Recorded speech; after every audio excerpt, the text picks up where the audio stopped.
నేటిదిన వాక్య ధ్యానం కొరకు జక్రయ గ్రంథము 9వ అధ్యాయము 16వ వచనంలో రాయబడిన ఆఖరి వాక్య భాగాన్ని చదువుకుందాం. కాపరి తన మందను రక్షించున్నట్లు వారి దేవుడైన యెహోవా ఆ దినమున వారిని రక్షించును. చదవబడిన ఈ వాక్య భాగంలోని దీవెన నా ప్రియులకు మీరందరూ పొందుదురుగాక.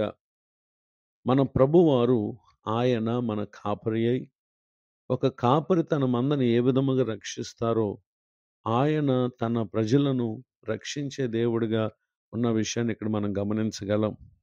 జకర్యా గ్రంథం 9వ అధ్యాయము 9వ వచనం మొదలుకొని రాయబడినటువంటి వాక్య భాగాల్లో ఈ లోకానికి రక్షకుడిగా శరీరధారిగా వచ్చే యేసుక్రీస్తు ప్రభువారిని గురించి ప్రవచనాత్మకంగా తెలియపరిచినటువంటి విషయాలను ఇక్కడ మనం చూడగలం.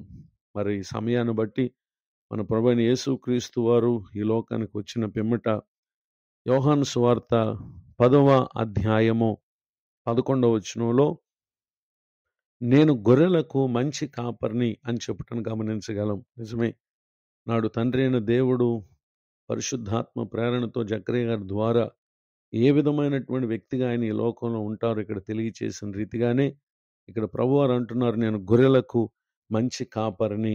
దేని కొరకు ఆయన కాపరి అంటే దేవుని మందగా ఉన్నటువంటి ప్రజలను రక్షించడానికి ఆయన కాపరి. అయితే ప్రజలు తమ పాప స్థితి వలన కలుగు మరణములో ఉన్నారు. ఈ సంగతిని గురించి రోమీలకు రాసినటువంటి పత్రిక 6వ అధ్యాయము 23వ వచనం రాయబడిన మాట ప్రకారం అయితే ఇప్పుడు వీరిని రక్షించాలంటే ఆయన మరణించాలి.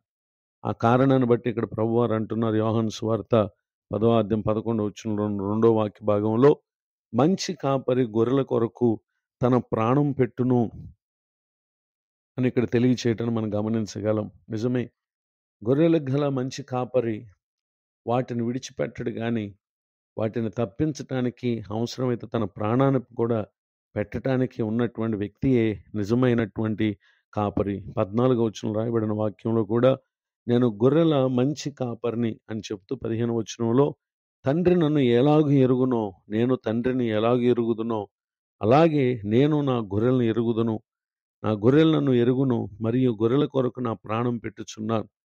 గొర్రెలు అని అనగా ఇక్కడ విశ్వాసులైనటువంటి వారికి సాదృశ్యంగా ఉన్నాయి. కాపరి అనేటటువంటి బాధ్యత దేవుడు తన ప్రజల విషయంలో కలిగి ఉన్నటువంటి విషయాన్ని ఇక్కడ తెలియచేయటం మనం గమనించగలం. కాపరి గొర్రెల విషయంలో ఎంత బాధ్యత తీసుకుంటాడో దేవుడు కూడా అట్టి స్థానంలో తానున్నానని ఆయన తన ప్రజలైనటువంటి వారికి ఈ సంగతులను తెలియచేయటను మనం గమనించగలం. అయితే ఆయన మన కొరకు మనల్ని రక్షించుట కొరకు ప్రాణం పెట్టినటువంటి కాపరిగా మాత్రమే కాకుండా రోమీలకు రాసినటువంటి పత్రిక 6వ అధ్యాయము 8, 9 వచనాల్లో మనము క్రీస్తుతో కూడా చనిపోయిన ఎడల మృతుల్లో నుండి లేచిన క్రీస్తు ఇక చనిపోడనియు మరణమునకు ఇకను ఆయన మీద ప్రభుత్వం లేదని ఎరిగి ఆయనతో కూడా జీవించుతామని నమ్ముచున్నాం. నిజమే, ఆయన మరణించి మృతుల్లో ఉన్నటువంటి దేవుడు కాదు. రోమపత్రిక 6వ అధ్యాయము 4వ వచనంలో కాబట్టి తండ్రి మహిమ వలన క్రీస్తు మృతుల్లో నుండి ఎలాగూ లేపబడెనో అలాగే మనమును నూతన జీవం పొందిన వారమై నడుచుకున్నట్లు మనం బాప్తిసం వల్ల మరణములో పాలు పొందుటకై ఆయనతో కూడా పాతి పెట్టబడతామని 5వ వచనంలో మరియు ఆయన మరణం యొక్క సాదృశ్యమందు ఆయనతో ఐక్యము గలవారమైన ఎడల ఆయన పునరుద్ధానం యొక్క సాదృశ్యమందును ఆయనతో ఐక్యము గలవారము ఎందుము అని ఇక్కడ తెలియజేయటను మనం గమనించగలం. నిజమే, మనం చనిపోవలసిన చోట ఆయన చనిపోయారు. అయితే మనం పాపం విషయమై లోకాశల విషయమై యేసుక్రీస్తును బట్టి మనం మనసులో పలు పరిస్థితుల్లో చనిపోయిన వారంగా మనం భావించుకొని యేసుక్రీస్తు ప్రభువు ఏ విధంగా పునరుద్ధరణుడే లేచారో ఆ పునరుద్ధాన స్థితిని మన జ్ఞాపకం అందుకుని 6వ అధ్యాయం 11వ వచనం చెప్పబడిన మాట ప్రకారంగా మీరును పాపం విషయంలో మృతులుగాను దేవుని విషయమై క్రీస్తు యేసునందు సజీవులుగాను మిమ్మును మీరే ఎంచుకొనుడి అని తెలియచేస్తూ 12వ వచనంలో శరీర దురాశలకు లోబడినట్లుగా చావునకు లోనైన మీ శరీరమందు పాపమును ఏలనీయకుడి అని ఇక్కడ తెలియజేయటాన్ని గమనించగలం. ఈ మాటలు వింటున్నటువంటి నా ప్రియ సహోదరి సహోదరులు నశించేటటువంటి స్థితిలో ఉన్నటువంటి మన కొరకు మంచి కాపరిగా వచ్చిన యేసుక్రీస్తు ప్రభు, ఆయన మన నిమిత్తమై చనిపోయారు. ఆయన పునరుద్ధానుడే తిరిగి లేవటం ద్వారా ఈ లోకంలో ఉన్నటువంటి మనం పాత స్థితిని విడిచిపెట్టి నూతన జీవం పొందినటువంటి వారమై దేవుని కొరకు, మన కొరకు ప్రాణం పెట్టిన కాపరిని బట్టి మనం ఈ లోకంలో జీవించాల్సినటువంటి వారమై ఉన్నాం గనుక నేడు మీరు ఏ ఏ పరిస్థితుల్లో బాధను అనుభవిస్తున్నారో, కష్టం అనుభవిస్తున్నారో, మన జీవితానికి మంచి కాపరి మన ప్రభువైన యేసుక్రీస్తు వారు.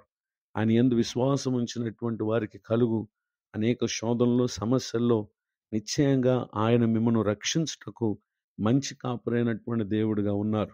అటు గొప్ప కాపరి కృపకు నా ప్రియులకు మీరు మీ విశ్వాస జీవితంలో పాలువారు కాగలరని కోరుతూ ఈ మాటలు ముగిస్తున్నాను. ప్రార్థన.